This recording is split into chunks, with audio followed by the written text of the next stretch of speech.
This is Identity at the Center. Welcome to the Identity at the Center podcast. I'm Jeff, and that's Jim. Hey, Jim. Hey, Jeff, how are you? I'm good. I see that sly smile on your face. It's just, I'm very excited for this episode. We've got a great innovator in our space here today, and I want to jump right into it. What about you? Yeah, today is a sponsored episode, so thanks to our friends over at Axonius and AxoniusX. Maybe we'll kind of figure out what that means here in a second. But today is all about Axonius and kind of learning where they come through. These are sponsored episodes that we do from time to time, just to be a little bit more less vendor neutral than we normally are in our normal episodes. So with that, we've got Axonius. You can find them on the web, axonius.com/IDAC, AXONIUS.com. And with that, we've got Amir. He's the CEO at AxoniusX. So welcome to the show, Amir. Thanks, Jeff. Thanks, Jim. Great to be here. Yeah, thanks for taking the time. So I have a couple of questions I want to ask you. I'm going to ask you about your background first, and then we're going to get into some other things. So tell us a little bit about how you got into the identity access management space. Is it something that you chose, or did it choose you? Oh, well, I would say it definitely chose me, So I started my career in cybersecurity way back in 8200, as many Israelis. I then did a shift to the IT world. I'm an IT engineer by profession and did kind of a long career in IT, and then came back to cybersecurity. I was working as a CEO of a few startups. And 4 years ago, I joined Axonius to establish AxoniusX, and we can speak about that in a bit. And the first product we actually brought to market was around SaaS management. And during that, we actually encountered a lot of IAM teams that were challenged with managing SaaS, SSPM, and so on. And they actually told us, and again, we can go into more details later, they told us, look, you're already doing all those great things and great value that you bring around SaaS applications. Why don't you actually drive it also with identities? And that's what kind of got us excited about the identity management domain. And we started thinking whether we can actually create a product in that space. So that's how I got into identities. So you're kind of preaching to the choir here, right? This is identity at the center. So, yes, we're talking identity. I want to know more about Axonius, and then I mentioned AxoniusX. What is the difference, and what does the X signify, I guess? Yeah, so Axonius has been around for 8 years. It's one of the leading unicorns in the cybersecurity space. The company was founded by Dean, Ofri, and Avidor over 8 years ago, with the premise of being really a data-first company, dealing with data, analyzing data. The first area that the company ventured into was the asset management space, a category that was called Chasm. We then killed this category. Today is kind of part of CTAM, but really in the asset management space. And as the company evolved, the founders and mainly Dean kind of thought through a vision of bringing a platform in. And he was thinking, how is the best way of actually doing it? By one way could be through acquisitions and bringing kind of M&A, etc. And the other way could be actually through kind of internal growth. That's more or less the time where I sold the company I was CEO of to Rapid7. Dean and I knew each other very well, and he kind of made the right assumption. I'm not going to stay in the enterprise world and kind of do another gig in startup. And that's kind of when he reached out and said, why don't we find a structure that can work together, doing innovation from within Axonius? It took us a few days to think about it, and we quickly came to kind of this very innovative, I must say, model of AxoniusX, which is really an incubator from an existing startup. Now, back then, Axonius was already kind of a growth startup, but still a startup. And to build kind of an incubation from within is something that is not trivial. So I joined together with my co-founders of AxoniusX, with Roy and Chen, and we established this unique model where we constantly on the lookout for new products, new areas that we can evolve the Axonius platform into. And that's kind of what we work on. First product was in the SaaS management space, and our second product is in identity management. So you mentioned sort of like asset inventory, and we just did an episode where we talk about attack surface management and identity being part of those things you need to manage, and inventory as well. Is that the genesis, for this, I guess, kind of turn towards things? I mean, it seems kind of logical to me. It's like, okay, you can only protect what you know about, and sure, laptops, hardware, right? That makes sense. But identities are something you should know about as well, right? Is that really kind of how this started, or was there something else that drove you to kind of build this solution? No, this is very much it. Now, it came from customers, not from us. So I would say asset, the moment you speak about asset can be various aspects. So you're right, like the immediate default, an asset is a device, it's a laptop, it's a server, it's a workload, and so on. But 4 years ago, when we started thinking about our first product in AxoniusX, customers told us, look, we now have new assets called SaaS applications. We want to treat them, they are kind of beyond our perimeter. They're not right in our control. This is something we need to manage. We need to treat it like another asset from configuration perspective, usage perspective, users perspective, and so on. And that's kind of what got us into dealing with SaaS as another asset. And then customers told us, wait, you're already dealing with SaaS. Now there's another asset, exactly like you said, Jeff, which is identities, which is becoming more and more important. We need to treat our identities as another asset inventory that we have in the company. We need to have full visibility on all of the identities that we have, whether they're non-human, whether they're human, whether they're on-prem, whether they're SaaS, whether they're on cloud. And we need to treat them as if they were another asset that is important to manage, important to see the usage of, and so on. So absolutely, the way we see identity is yet another asset that the company needs to manage. And that's what customers told us, and that's what we are doing. So I'm always fascinated by the naming of companies, and Axonius is pretty unique. Tell me about how, what does the name mean? It doesn't mean anything. How'd you come up with the name Axonius for the company? Yeah, so I did not come up with the name. It's the founders that came up with the name. And actually, Axonius is they thought of a name that starts with A. So that was one of the first parameters. And then they thought of Axonius. Axonius, actually, as you can see in the logo, is actually a practical in the neurosystem that connects between different areas of the neurosystem, axion. So this is actually kind of the connection of the first axioms. So that's how the name, and that's what we do in Axonius. We actually connect data, we connect information from multiple sources to become this kind of nervous system, sort of speak, of the organization. I love that. That's such a good little like Easter egg for people who aren't familiar, like neurons, axons, and stuff like that. Yeah, that's a great way to put it. So you're in this space that Gartner is calling IVIP, or let me make sure I get it right, Identity Visibility Infrastructure Platform. So tell me about this. Intelligence, identity, visibility, intelligence. Okay, intelligence. So thank you for correcting me. It's new to me. I had not heard about this until just recently. So IVIP, Identity Visibility Intelligence Platform. What is that space? And then I guess, the $1 million question is, what is it that makes you guys different in that space, or maybe some other vendors that might be playing in the same area? Absolutely. So it is brand new. It just came up in the very recent digital identity hype cycle that Gartner released in July. So it's very, very new.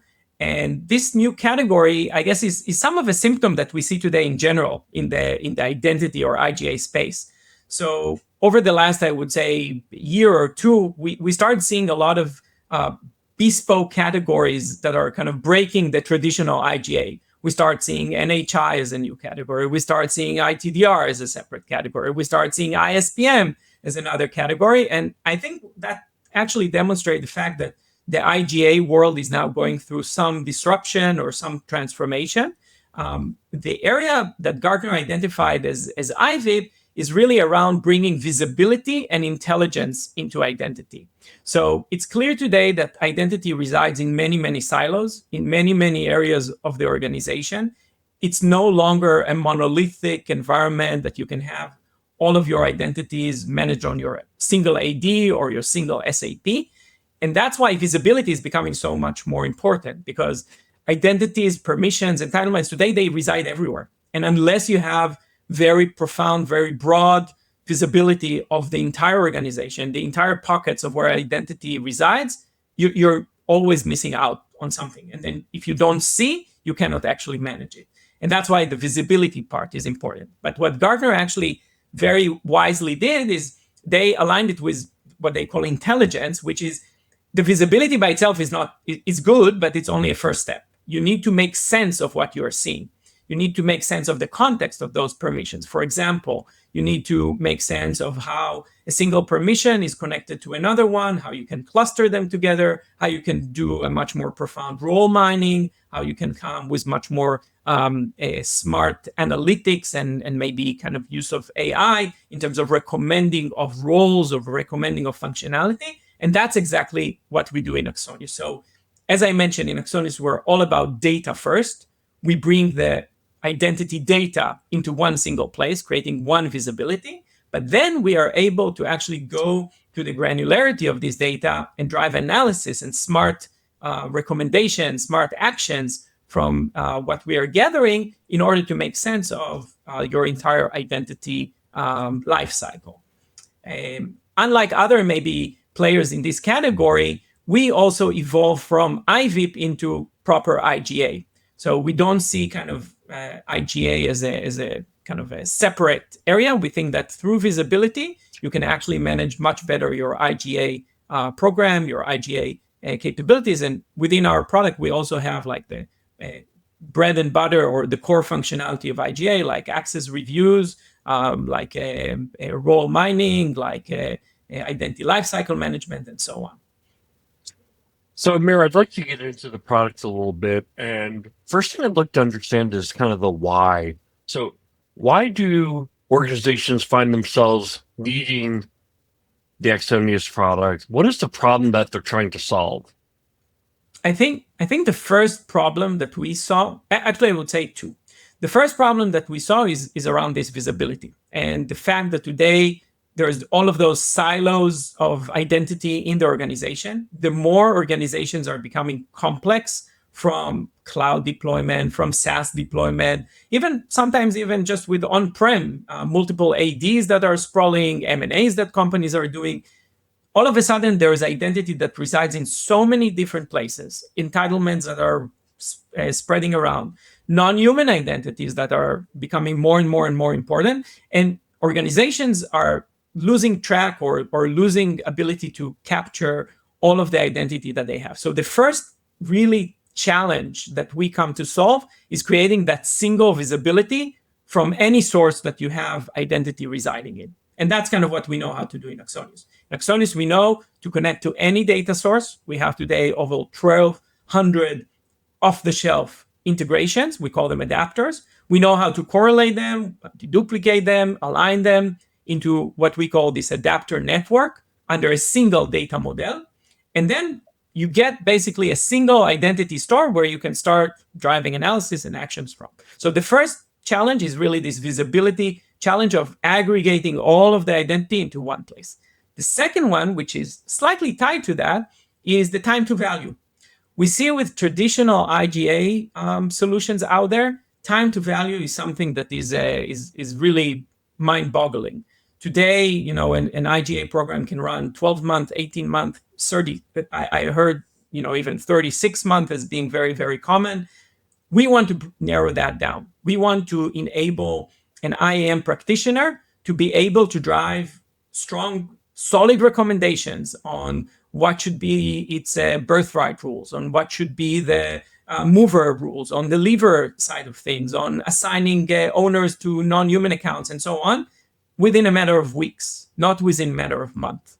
And our ability to narrow down that timeline is driven first because of those integrations. So we don't need to spend month and month of building customized integrations and connections, etc. We already have them available. We already correlate them and align them in single data place. That narrows down by a lot. And the second thing is by applying smart AI that can come actually with very solid recommendations upfront. And by that, we actually reduce substantially the time to value.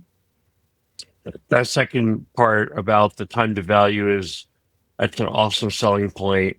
But I got to tell you, as an identity practitioner, the first point that you brought up was really, to me, like what resonates. You need to have one place to go to know who has access to what. I think you're looking at it from a unique perspective, which is really hyper fixating on the data. And so Correct. maybe you could dive into that a little bit further. What is it that you keep talking about data being so important? Help us understand why is that the perspective?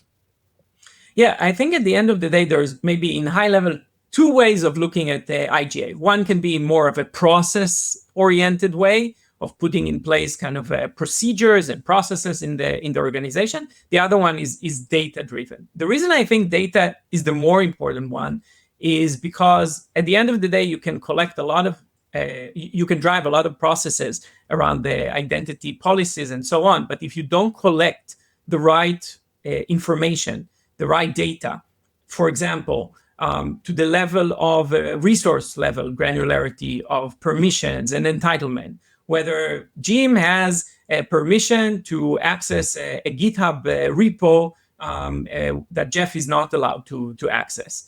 This level of granularity of access, of entitlement, of permission is very important to first have a comprehensive view of it. So you need to know of all of the permissions, all the entitlements that exist in the organization. And secondly, you need to make sense out of it in the right context. So you need to make sure that the permissions are being aligned, entitlements are being aligned, and it all stems from a data perspective and not so much from whether you have the right kind of, policy in the organization to give employees access the moment they join the company. The other aspect is that with a lot of companies, we find a lot of historical information that resides. So companies accumulate throughout the years a lot of rules and policies, a lot of garbage groups in AD, a lot of permissions that are not even in use in the company. So in order to drive something that I think is a lot kind of forgotten, a lot to drive identity hygiene, you need to have proper data. And you need to constantly make sure that the data is in good hygiene mode. And this is something a lot of IAM teams are neglecting, unfortunately, because it's a very kind of mundane task to just go over all of the groups constantly and clean them up and make sure that the roles are right size and so on. But if you accumulate all of that dust or garbage over time, then you don't see what you really need to see. You don't see the real roles that you need to manage. You don't see the real permissions that are faulty. And I think that you can only achieve when you get the data right. No, that really resonates with me. I mean, we've always said garbage in, garbage out. I know that identity practitioners are doing their best, but they need to have the tools to make it so that it's scalable, because the issue that you're bringing up is that there's just too much to do. Bottom line, that if you don't have the automation, you don't have the tools, how can you be expected to succeed? That you earlier brought up something else, that, a lot of different things are happening within the industry and people are trying to bring different flavors. You brought up the non-human identity part of the story, which really resonates with me and Jeff. We've talked about it a lot. Non-human identities is not really a brand new story. When we started in this industry over 20 years ago, we're still dealing with non-human identities. But now it's gotten to the point that it's expanding so much. You mentioned workloads, devices, everything's got identities now. So it's a bigger problem. And these non-human identities are often harder to secure with like multi-factor authentication, things like that. That's a big lead in for a very simple question, which is, from your focus, what kind of accounts does this visibility matter the most for? Is it the humans? Is it the non-humans? Or is it really both? Or should they be looked at almost equally? It's both. I think that there should not be discrimination in general between humans. So I think there's also should not be discrimination between humans and non-humans. If we look at the organization down the road, let's take kind of a leap of faith 20 years down the road, At the end of the day, you'll have a lot of AI agents roaming around. You'll have a lot of service accounts. Everything will be in service accounts in my mind. And you'll have some humans, but they will all need to be treated more or less the same way. Of course, they will have different traits and different behavior and so on. But from an identity perspective, if you look at the company, the identities in the company will be those agents. They will behave like employees. They will drive decisions. They will drive automation. They will drive maybe a lot of the functionality of the of the service that the company provide. You will have, of course, humans, a sprinkle of humans, and you'll have non-human identities, service accounts that all of those humans will be managing, and so on. So you cannot really kind of discriminate between one or another.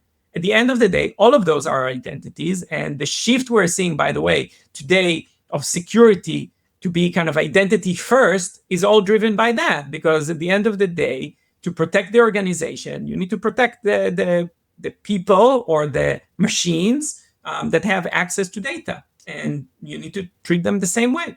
So that's why our philosophy is that you need to aggregate all data, whether it is of a service account and making sure that you know who's the owner of that service account and what permission this service account has, whether it is a human information, which is easily maybe getting information from your IDP. Yeah, MFA is very much kind of relevant source of information, source of a mean to manage human accounts, and all the way to maybe agentic AI and how those kind of sprawl around. You need to bring all of that information in one single place. And of course, per each one, try to drive different actions and different maybe automation on kind of monitoring or protecting, but it all needs to be treated from same perspective. You cannot say you're going to silo that.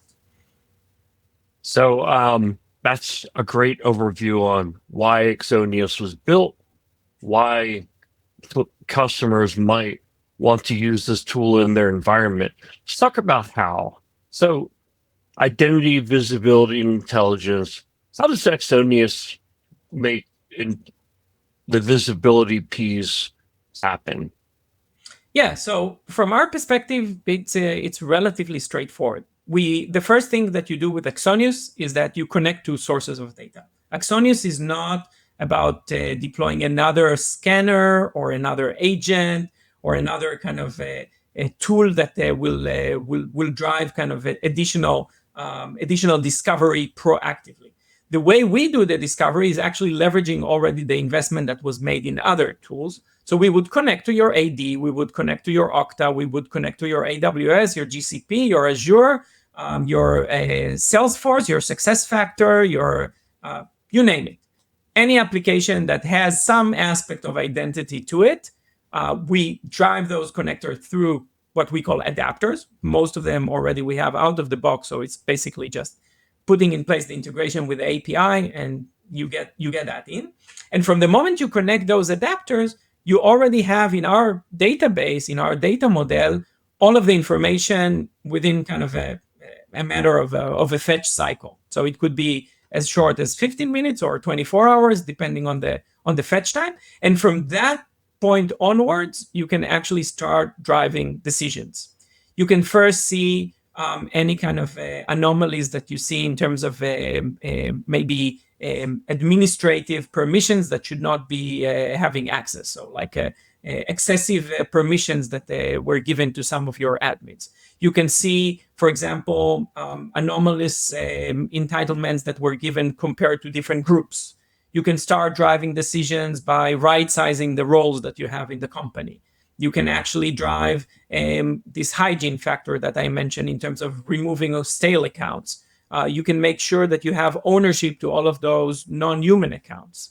A very common use case that is now maybe top of the hour, given the CyberArk acquisition by Palo Alto, is PAM, making your PAM actually much more up to date. We can help you do that. We can help you make sure that all of your privilege accounts are the right ones. All of them are actually configured in your PAM, and we can make sure that the PAM doesn't have any noise of accounts that are no longer privileged or no longer existing in the company. So we can make sure your PAM is always up to date. We have those various use cases, that you can actually start driving. That's kind of more from a visibility perspective and hygiene perspective.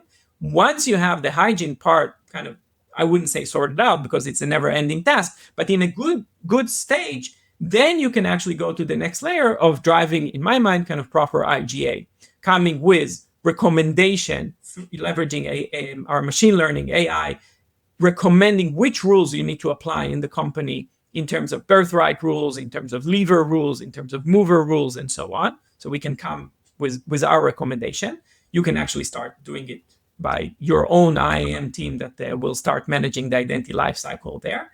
And you can constantly monitor that you don't have any gaps in terms of like potential misbehavior, let's say, of non-human accounts or human accounts. So we have constantly tracking of detection of the behavior of identities to highlight any kind of malicious activity or abnormal activities. So that's kind of the ongoing monitoring of things.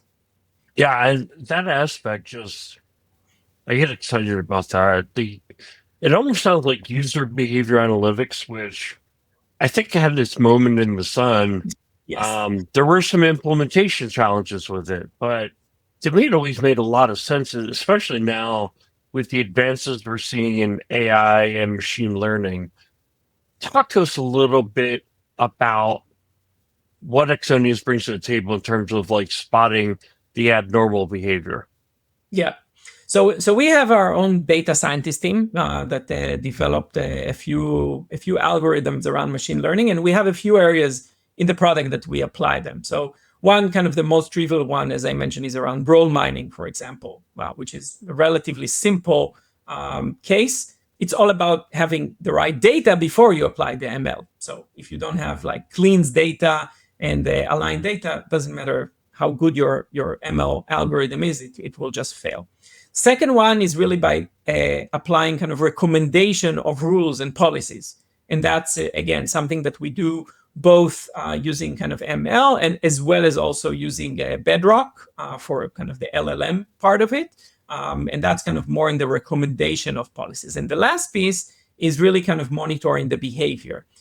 So you're right that user behavior is something that is not new.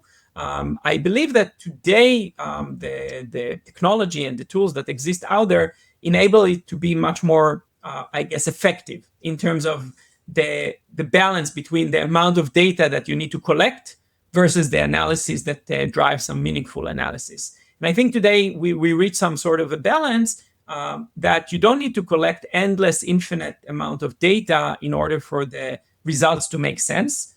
You can actually drive a baseline relatively straightforward in a sense of, I would say, a few weeks of data consumption, driving some references or kind of referring from traits that you're seeing as to what the baseline should look like. So there's a lot of inferring of data to kind of almost predict what kind of the baseline looks like. And then based on that, you can start kind of highlighting abnormal behavior. And of course, you need to constantly train the model that it can learn that it's on the right path or wrong path. And the models today really know how to train themselves much more effectively and much better than I guess they did a decade ago. So I think from that perspective, you're reaching kind of a point where the amount of data that you need to collect versus the output that is precise and not just creating noise is becoming effective and efficient. That was not the case many years ago. Oh yeah, it's like you read my mind, because that's really what I was talking about when it came to challenges. Was in the past, it seemed to me like user behavior just required tons of data to the point of almost, for some organizations, being unrealistic, the amount of data. So it sounds to me like, if I heard you right, it's, well, we need, I think you said a couple of weeks, maybe a month of data. And then it's about having the precision of the data, right? Not just getting data for the sake of having data. Exactly. I think what we know what to do very well in Axonius, but I think it's also general today, is to collect the right data points that can infer of patterns. Okay. So it's not like in the past that you collected barrages of data and then kind of start applying a lot of cleansing on it and so on. Today, you really know how to choose what are the data points within the logs, within maybe the permission attributes, within the user attributes. What are the data points that are actually going to be most significant to infer what is that kind of status or like the baseline state, and from that derive what's kind of the anomalous behavior. So it's much less logs, much less data that you need to actually pick. Yeah, I did want to clarify that. So when you talk about data, you're talking about log data, right? You're talking about collecting logs. What are the typical kind of systems that you're grabbing the logs from? Yeah, so it's not only logs, It's a mixture of. So if we speak about logs for behavior usage, it would be like your Okta logs, your GCP logs, your Google Workspace logs, and so your Entra logs and so on. But it's not only logs, it's also the actual information on permission data that you get. So like permission data from GitHub or permission data from Salesforce or permission data from Monday. Those are actually very, very valid points. It's not just to see the logs in terms of the usage, even seeing kind of a permission was changed over time, X amount of times, or a permission was changed or elevated or de-elevated. That's also a very good source of information. It's not just the fact that Jim now did a login or another login or another login. Yeah, that's important. So I think you explained why somebody would want Axonius. What is the business problem that they're trying to solve? You talked about how the system works and identifying that it looks like Jeff's account is doing something that normally doesn't do. So I assume at that point you're doing some kind of alerting. Like, what is the output of the Axonius system? Very, very good question. So I think what we realized at Axonius over the years is that visibility, observability is actually great. So observability, the way we define it versus visibility, is like not just doing the visibility layer, but also recommending of what it should look like. Okay, so that's kind of observability. But you cannot really stop there. You need to drive then to action. And this is something that we've invested a lot over the last couple of years in Axonius in general, in the platform of driving more actions and building our action repository, so to speak. So today we have over 400 out-of-the-box actions that we can drive from the platform. Again, there are actions that are in the targeted systems that we connect to. So for example, an action can be a decommissioning an account in Office 365. And an action can be revoking a token extension. An action can be open an alert in your Splunk, and so on and so on. So there's various kind of types, I would say, between just the email alert and all the way to a kind of a more forceful enforcement that you can drive in an application. All of that are a set of actions that you can actually trigger with workflows in Axonius. So let's take an example. A very common one is non-human accounts ownership. That's probably the most common use case that we come across with customers. They want to make sure that every non-human account has an owner 100% of the times. So if Jeff now has 5 service accounts that he is responsible for, tomorrow morning Jeff is moving to another section of the company, and now no longer he is responsible for any service accounts. What do? You have those like headless service accounts that are spinning around. Nobody is taking ownership. You want to make sure that immediately at that point of time there is an assigned ownership to somebody else. Let's say Jim is the kind of super uber admin in the company, and maybe by default every time there is an admin that is moving, that those service accounts immediately roll over to Jim. You can have an easy workflow that constantly monitors for anyone leaving, changing, deassigned, etc. from specific service account in AWS. And the moment it happens, this account is automatically assigned to Jim. We drive the action in AWS that now the new admin of that service account is going to be Jim. That's a very, very kind of easy example. But it can get more complicated than that. It can be kind of workflows that are around movers, for example. So people moving from one department to another, revoking all of their permissions by default, or actually giving a grace time of not revoking their permissions and waiting and maybe raising a ticket or opening kind of an alert to the manager and so on.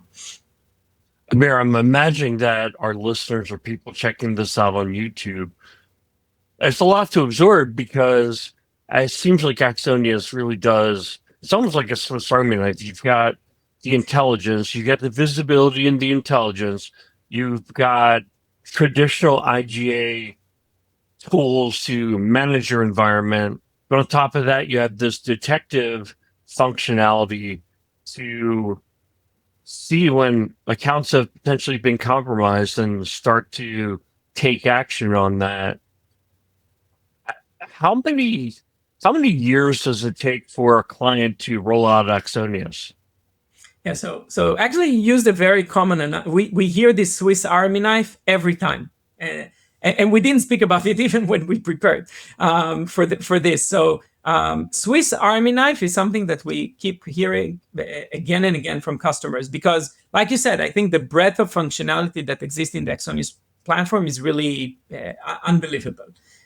Now, to some extent, we actually want to make sure that it's a very, let's say, easy to use Swiss Army knife. Okay, so it would be very intuitive for a customer to know which, like a wine screw bottle to open and which specific knife to pull out of this Swiss knife, and not be puzzled by too much functionality and too much richness. And the way we do it is first, we're now applying AI within the platform, okay, of kind of recommending, so kind of more this agentic AI concept of asking a question and getting kind of the result and helping you navigate through. Plus, also, we have a very, I would say, relatively intuitive and simplistic UI and UX ability that we applied, especially in IGA. I think it's super important. And when we looked around to the existing IGA products out there, existing IGA tools out there, I must say a lot of the UX that we found was very choppy, very kind of convoluted and very not intuitive. And that's why we put ourselves as a mission to make sure that it's very easy to use. So you can become an expert on Axonius, of course, endlessly.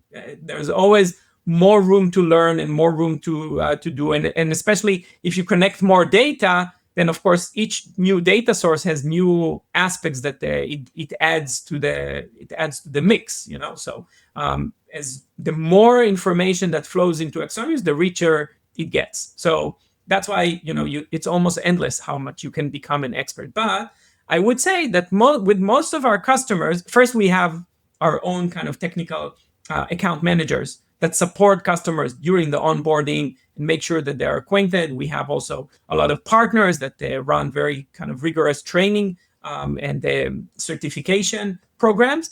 But as a user, I believe within a matter usually of a month, a couple of months, you can easily kind of be a self-sufficient kind of expert, so to speak. And the moment you want to do something more complex, or of course, we more than welcome the moment you see kind of a gap that we need to address, we actually welcome that input to work and achieve that with our customers. Right. So it seems like kind of getting off the block, you can do relatively quickly. I'm wondering with your clients or your customers, how, where they normally start. So Jeff and I have been consultants for a long time in this identity space. We often use the term "don't boil the ocean," right? Correct. Like, don't try to. Axonius is a Swiss Army knife, but don't you try need to learn how. Yeah. You need to open a wine bottle, use the corkscrew, and leave the other things till phase 2 or whatever. Where do your clients? How do they usually start? So I think actually going back to this new category that Gartner created called IVIP, I think that's actually a very, very good place to start with Axonius. So creating this kind of visibility intelligence, making sure that you have the initial data sources connected. So kind of maybe a dozen or 20 initial data sources that are the most important ones for the organization connected. creating that first initial visibility, unified visibility within the organization, and start driving intelligence there. I would say that's probably where I would start. Most likely in the identity hygiene side of things. I think that's where you will start kind of driving very immediate value out of, off the shelf kind of. Within the first 2 months, you will achieve identity hygiene that would have taken you years to achieve without something like Axonius. And from there, actually start kind of defining your own kind of roadmap into areas that are important for you. For example, you want to tackle non-human accounts because that's kind of the new danger or the new risk that you associated in the company. Or you want to drive, as I mentioned before, this PAM enhancement. We see that very common actually with customers these days. So you can start there. You want to drive it more on kind of compliance perspective because you now need to have. Just the other day, we had a prospect saying, I need to meet my SOX in December, and I must have a basic IGA program running by December. Yeah, so that's kind of a good compelling event to drive kind of compliance. Make sure you have your access reviews. That may be the first thing that you want. So it really differs from one area to another, and I think that's kind of the value of Axonius, that doesn't matter what's kind of the immediate use case that you want to achieve. The moment you get this visibility intelligence in place, you can then start navigating per your own need within your own organization as to what's the next step and the following step that you want to take forward. How do your customers measure the value they get out of your solution? So one very easy area that we've heard from a lot of customers is by reducing the amount of cost that they need to have on their identity, on their IAM program. So the amount of hours that some are measuring, for example, by the amount of tickets that they need to manage, the IAM tickets, and that reduces significantly. Another one can be by the amount of time that it takes to drive an audit, a compliance. So our ability, for example, to drive very, very efficient access reviews, recommending actually managers what to approve, what to disapprove, and so on. That actually makes it much more efficient and reduces the time for an audit. Another aspect, of course, is just by the fact that some companies need to have an IGA as robust as can be IGA program in place, and with Axonius they can achieve that in a matter of months. We just kind of had a customer out of Georgia. You mentioned Georgia before, so out of Georgia that actually had to put an IGA program in place. They were managing their IGA manually for many years, like trying to do a lot of open source and scripts and so on. And they outgrown, as a company, they already scaled up and they outgrown that. And their KPI was to get to an IGA program by the end of the year. Make sure that they have a full identity lifecycle and so on. And I'm proud to say that with Axonius, it didn't take a year; it took like a quarter in order to achieve that. So that was a very kind of strong KPI they were able to meet. So you're tackling one of the hardest parts of anything in identity, which is that visibility part, right? Collecting, correlating, and saying, okay, here's Jeff and all the X number of accounts, no pun intended, that I have, Yes. Across the environment. Where does it go from here? Because you mentioned things like IGA, and I've always thought of IGA as sort of the center of the universe when it comes to IAM, right? It's the thing that typically would collect, here is Jeff, and then here are all the systems that are connected to it off the different spokes. Where do you see Axonius going from here? Is it being that sort of source of truth for maybe not just identity, but other assets and other things that your platform consumes as well? Or how do you see that taking place? Yes, absolutely. So Axonius, at the end of the day, is a system of records. We're a data company. What you can drive as the nirvana of a data company is really to be a system of record and the source of truth for the organization.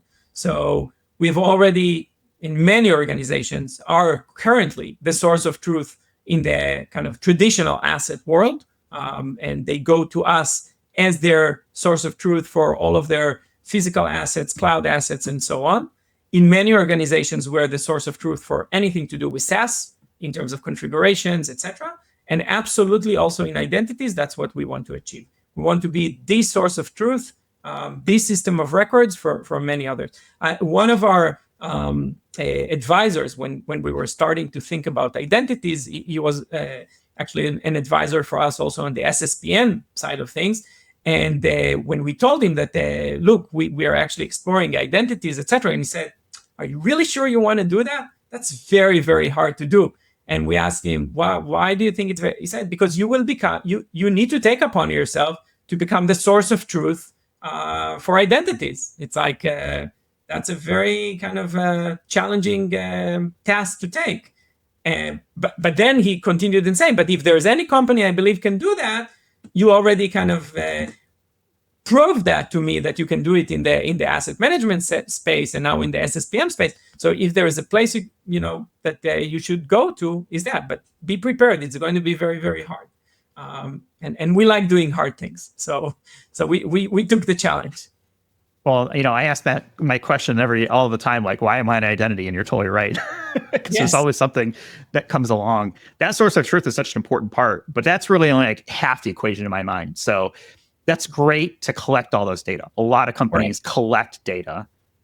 The question after that is, okay, well, what do we do with it? Right? Is there automation? Are there insights we can drive? Right? AI is kind of, taking the forefront here of being that thing. But how do you look at automation of that data? Because it's one thing to discover, it's another thing to action. Absolutely. So as I mentioned before, visibility and observability is just kind of the first step.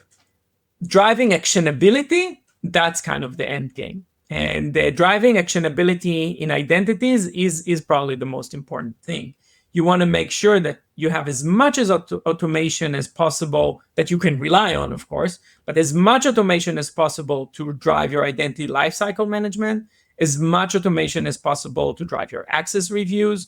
For example, one of the ideas that we heard from a customer is saying, forget of all of those access reviews. You need to have like self-approve access reviews. And you need to rely on the employees in the company that will self-approve their own access. You then need maybe to have automation that will certify that their own self-approval was actually the right one and there was no kind of segregation of duty, breaches that happen. But if you can drive automation that constantly monitors that constantly check, you can actually save a lot of time. So the more automation that you drive, the better. And I think that at the end of the day, we also develop like a core workflow engine. The real key essence is by the amount of actions that workflow engine can drive. And actions in our mind is the amount of actions you can drive in systems themselves. So we don't need to recreate actions. We believe today in every tool, in every product that exists in the organization, there's enough actions that can be taken there. We just need to be able to trigger them and leverage them in the best manner. And there will be new actions that come up based on new data types and all that stuff, right? Absolutely. And again, I think going back to ML, AI, that's kind of where AI actually plays a very, very good role in terms of driving smart actions and simple actions that constantly pop up and can be addressed immediately. So we're going to have more information, in our show notes for people to check out, Axonius.com/IDAC. What can people expect when they get to that web page? Like, what is, something that if I'm listening to this, I'm like, all right, sounds interesting. Let me go check this out. Can you give us a little bit teaser of what people will find there? Sure. You'll see there are a lot of use cases that we discussed here around, for example, NHI monitoring, around our concept that we didn't go into here of moving from roles to rules. So the industry has ever been in kind of the role management, chasing the tail type of exercise of constantly managing the roles. We believe that there should be a shift from roles to rule management, and you'll get to see some of our philosophy around there. You'll get to see some of the use cases such as PAM augmentation and so on, how we leverage a machine learning for role mining capabilities, and many other kind of the use cases that we discussed here.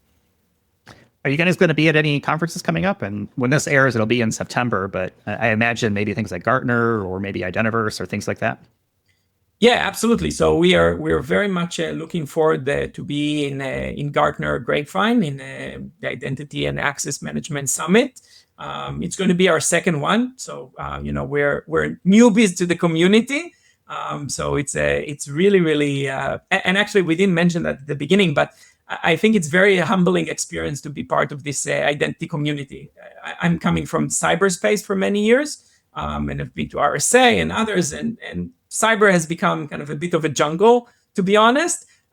Whereas the identity community still has this very unique, tight community feel to it. I've seen it in Gartner Grapevine last year. I've seen it in Gartner in London last year. I've seen it in Identiverse in Las Vegas. It's like people know each other. People really feel for each other. People have been in the trenches together. And there's a lot of knowledge sharing and much less kind of, I would say, competition, or kind of much less kind of wall building.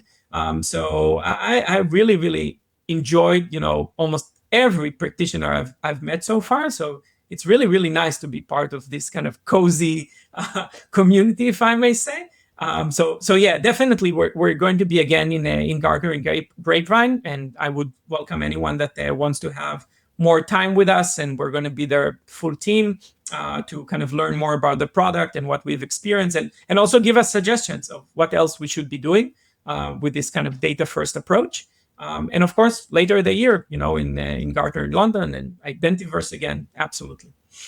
Well, Jim and I are going to be at Gartner, so we'll make it a point to stop by and say hello and give you the official fist bump of gratitude for the Identity Center podcast. I want to wrap up the conversation here with a little bit sort of non-IAM kind of talk here. We were talking as we kind of got prepped for this session that you got into skiing, and you also have some kids. And I'm wondering, do your kids ski? First of all, that's the first question. Do your kids ski yet? Yes. So both of my daughters ski. I have a 4-year-old daughter and a 7.5-year-old daughter. The 4-year-old daughter started skiing last year. So for somebody from Israel, that's not normal. We don't have a lot of snow in Israel. But yeah, I made it as a kind of as a mission to make sure that my passion and hobby I can enjoy with my daughters. I like enjoying stuff with them and having the experience with them. Speaking about identity, I like kind of seeing how their identity is being built, over the years. And for me, skiing is part of my identity, and I'm still waiting for the time where I can be on the slopes together just with the two of them. And but it's great to see how they first they love the snow, which was like the first fear I didn't know how they will take. And secondly, they actually kind of enjoy the challenge of learning something new that is not very common, and it's like their thing. So that's a very, very nice thing to see. So I've never been skiing, and I feel like I would probably be on the 4-year-olds level of teach me how to ski. Like, what is a pro tip for people out there that are either like me, never been skiing before, or have younger children? Was there like a tip or something that you can give people to say, hey, here's how I would start? I think the first thing is like forget about like most people fear about kind of the moment you're on the skis and you don't have the regular control that you have over your feet. You need to just go with the flow. Okay, so don't be afraid to fall. Actually, falling is great. The earlier you fall, the better, because then you know what it is. So like I encourage my daughters to fall actually, because the moment they fall and they know how to get up, that's good. It's kind of like in innovation. You need to fail fast. So I would say that's probably the best advice, to fail fast. So to fall early, and kind of that removes the fear away, and then just go with the flow. Like your legs will let you will take you on. Don't worry. Is there a dream skiing trip that you'd like to take with your kids? Oh, absolutely. Yeah. So the place I enjoyed most skiing in, which is like phenomenal, I advise any ski lover to go, is in Hokkaido in Japan. You ski on a volcano. You have powder snow almost all year round, like all season round. Beautiful views. It's not as high, but beautiful, beautiful views. Then at the end of the day, you end in an onsen, which is a hot spring. Which is another experience. And I love Japanese food, so you have best Japanese food that you can dream of. So yeah, my dream is really taking my daughter. And actually we went with our daughters to Japan last year, and they love Japan. My young girl the other day was at camp, and she did the cupcake, and she came back and said, "See that? You see what did I draw here?" And I told her it's a mountain. She said, "No, it's not a mountain. It's Mount Fuji." I want to be back there. So yeah, they love Japan. So definitely going skiing in Japan, in Hokkaido with my daughters, that will be a dream come true. That sounds great. I mean, obviously it made an impression if they're drawing drawing pictures of mountains of that. I've only been to Japanese airports. They keep talking about Japan almost every other day. That's a bucket list spot for me. Jim, have you been skiing, Jim? I think I might have asked you this before. Yeah, I've skied a few times. But I consider myself a beginner or someone who sucks at it. So I can really give you tips. First off, I think Amir's right. You're going to fall. Just wear a lot of padding. And don't try to go skiing in like blue jeans and like you got to get ski pants because otherwise you end up wet and cold. And then it's just like a bad experience. So if you're going to do it, I say make the investment, get good ski pants, a good ski jacket so you're not cold the whole time. And then, so my number one tip would be take a lesson. Even if you're in your 50s or even older, it might be kind of embarrassing to be there with Amir's 4-year-old, but or see she might be teaching it fly by you as you're taking your lesson. Who cares? Just suck up your ego and do the lesson. Not at all. That's exactly what my wife did a few years ago. So when we got married, I told her, too bad, you have to learn skiing. That's what we're going to do every winter. And actually, yeah, she took a lesson. She was already old. She took a lesson, and actually, she started at the beginning. She was cursing me, but now she's starting to get the hang of it, and she loves it. Yeah. Jeff, you're going to have to edit that out because Amir just called his wife old and it's good. This episode is going to live on the internet forever. And I don't want the poor guy to get in trouble. So you're absolutely right. That. Maybe we'll use AI to overdub it with experienced or something like that. Right. Yeah. Sure. Wise, right. Something that's like that. Those are good tips. The other thing I think I like about skiing is you can be totally anonymous if you want to do it. Right. So if you are sort of in that self-conscious, you can throw on a ski goggles and a hat and I would put on the old Groucho Marx glasses with the fake mustache and the big nose just to be clear, that kind of thing. So Jim, you mentioned wearing the ski pants. As a Chicagoan, that for almost my entire life, I'm thinking shorts and a hoodie, right? Something like that. That's the official winter gear of a true Chicagoan, I feel like. Yeah, but a true Chicagoan is not falling in the snow every 5 minutes. So you do what you want. All right, let's go ahead and leave it there for this week. Amir, thank you so much for spending time with us and getting us up to speed on Axonius. We're going to have a bunch of links in our show notes for people to check out. We'll have a link to your LinkedIn profile so people can reach out with either questions about that or skiing or whatever it may be. You can visit them on the web, axonius.com/IDAC. There'll be some more information right there. Again, that'll be a link in our show notes. And I think that'll do it for us. Visit us on the web, idacpodcast.com. Show support, subscribe, do all those fun things to share out with people so we can get great guests like Amir to come back and share more stories with us. So with that, we'll leave it for this week. Thanks, everyone, for watching and or listening, and we'll talk with y'all in the next one. You've been listening to Identity at the Center. We hope you've enjoyed the show. Make sure to rate, and review, and we'll be back soon. But in the meantime, hit the website at identityatthecenter.com. See you next time on Identity at the Center.